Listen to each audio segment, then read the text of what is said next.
Pringles Stelsel. Pringles Stelsel adalah sistem penanaman kopi yang ditetapkan di daerah Priangan, Jawa Barat. Pringles Stelsel dibuat oleh VOC dan dibebankan kepada rakyat Priangan mulai awal abad ke-18. Sistem ini sangat menguntungkan bagi Belanda, bahkan menjadi sistem eksploitasi kolonial yang dipertahankan sejak zaman VOC hingga masa liberal di Indonesia. Latar belakang Pringles Stelsel. Pringles Stelsel atau sistem Priangan adalah kewajiban menanam kopi di Priangan pada masa penjajahan Belanda yang diinisiasi oleh VOC. Priangan adalah wilayah geobudaya di Jawa Barat yang saat ini mencakup area Bandung, Subang, Garut, Tasikmalaya, Kuningan, Majalengka, Pangandaran, Cianjur, dan Sukabumi. Pada akhir abad ke-17, VOC telah menguasai seluruh wilayah Priangan dengan melakukan pengawasan melalui Pangeran Arya Cirebon sebagai pengawas seluruh bupati di Priangan. Saat itu, kopi merupakan barang berharga setelah uang karena menjadi salah satu primadona di kalangan masyarakat Eropa. Melihat permintaan kopi di pasar dunia terus meningkat, VOC tidak puas hanya menjadi pedagang, terlebih harus bersaing dengan pedagang dari Turki. VOC ingin menghasilkan kopi sendiri dalam upaya menghadapi persaingan dengan pedagang Turki. Pada 1696, Gubernur Jenderal John van Horn membawa biji kopi yang dia dapat dari mertuanya di India ke Indonesia. Horn menanam biji kopi tersebut di kebun miliknya di Batavia atau sekarang disebut dengan Jakarta dan Cirebon. Keberhasilan eksperimen Horn dalam menanam kopi itulah yang memunculkan ide untuk memproduksi kopi di Jawa Barat, sehingga tercetus Pringles Stelsel. Kapan Pringles Stelsel ditetapkan? Pringles Stelsel pertama kali ditetapkan pada awal abad ke-18. Kopi, yang merupakan tanaman wajib utama, mulai ditanam dalam jumlah besar pada 1707 di sekitar Batavia dan Cirebon. Namun, hasil penanaman di daerah tersebut ternyata kurang memuaskan karena kopi memerlukan dataran. Karena itu, penanaman kopi dipindahkan ke daerah Karawang dan daerah yang lebih tinggi. Hasilnya pun memuaskan, sehingga diciptakan Pringles Stelsel di Karesidenan Priangan. Dalam sistem ini, kopi ditanam di daerah perhutanan yang dibuka dan dikerjakan oleh penduduk yang dikerahkan melalui kerja rodi di bawah pengawasan tentara VOC yang bekerja sama dengan para bupati di Priangan. VOC berhasil menguruk untung dari Pringles Stelsel dan menjadi pemasok kopi di pasar dunia pada 1720-an. Pringles Stelsel tetap berjalan usai runtuhnya VOC. Bubarnya VOC pada 1799 tidak membuat Pringles Stelsel dihentikan. Bahkan, Pringles Stelsel menjadi satu-satunya sistem eksploitasi kolonial yang dipertahankan sejak zaman VOC hingga masa liberal di Indonesia pada 1870-an. Pada akhir abad ke-19, muncul suara yang menyatakan ketidaksetujuan terhadap penanaman wajib di Belanda. Pringles Stelsel mulai dihapuskan pada 1870, tetapi baru resmi dihentikan pada 1892 hingga 1917. Dampak Pringles Stelsel. Dampak dalam pelaksanaannya, pejabat lokal seperti bupati memiliki peran sebagai tangan kanan VOC. Menurut ketentuan, uang bayaran yang diberikan oleh VOC kepada bupati seharusnya diserahkan kepada rakyat yang bekerja. Namun kenyataannya, banyak bupati yang korupsi secara besar-besaran. Bahkan uang rakyat sering tidak dibayarkan. Hal itu tidak hanya membuat rakyat sengsara, tapi juga membuat kegaduhan akibat protes pada bupati. Kian hari penerapan Pringles Stelsel semakin membuat rakyat menderita, karena tidak hanya diwajibkan melakukan penanaman dan penyetoran seluruh hasil panen, mereka juga harus memenuhi segala perintah VOC sebagai pemilik tanah.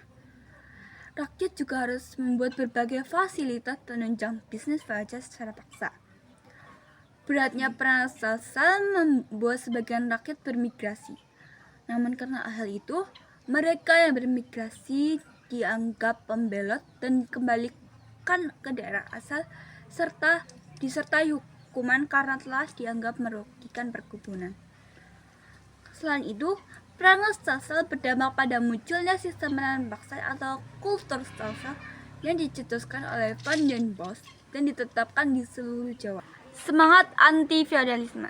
Semangat anti-feodalisme merujuk pada sikap atau gerakan yang menentang sistem feodal yang merupakan sistem sosial politik dan ekonomi yang dominan di Eropa dan pada abad pertengahan. Sistem feodalisme didasarkan pada hubungan kerajaan yang bersifat hierarkis antara penguasa feodal, biasanya bangsawan atau kaum aristot, dengan para petani atau rakyat jelata. Dalam sistem ini, penguasa feodal memiliki kekuasaan dan kendali yang besar atas tanah, sementara petani dan rakyat jelata harus memberikan upeti atau kerja paksa sebagai bayarnya. Semangat anti-feodalisme muncul sebagai respons terhadap ketidakpuasan atas ketidakadilan, penindasan, dan keterbatasan sosial ekonomi yang dialami oleh rakyat jelata di bawah sistem feodal. Gerakan ini mengedukasi hak-hak individu, kebebasan pribadi, dan kesetaraan dalam masyarakat. Semangat anti-feodalisme juga terkait dengan penolakan terhadap monopoli kekuasaan dan hak istimewa yang dimiliki oleh kaum bangsawan atau aristot, serta perlawanan terhadap pembatasan yang diperlakukan oleh struktur feodal terhadap mobilitas sosial.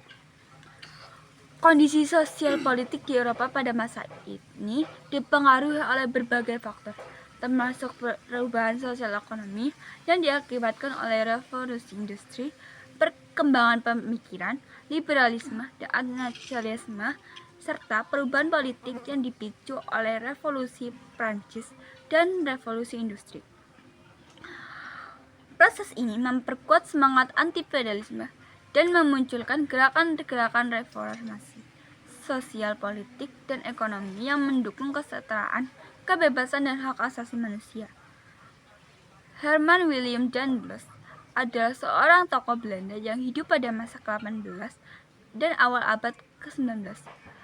Latar belakang kehidupan Daendels sendiri tidak secara langsung terkait dengan sistem anti-feodalisme di Eropa. Namun, ia terlibat dalam sejumlah peristiwa sejarah yang memperjuangkan nilai-nilai yang serupa. Daendels adalah seorang jenderal militer dan administrator kolonial yang terkenal karena perannya memodernisasikan infrastruktur di wilayah jajahan Belanda, terutama di Hindia Belanda atau sekarang disebut sebagai Indonesia.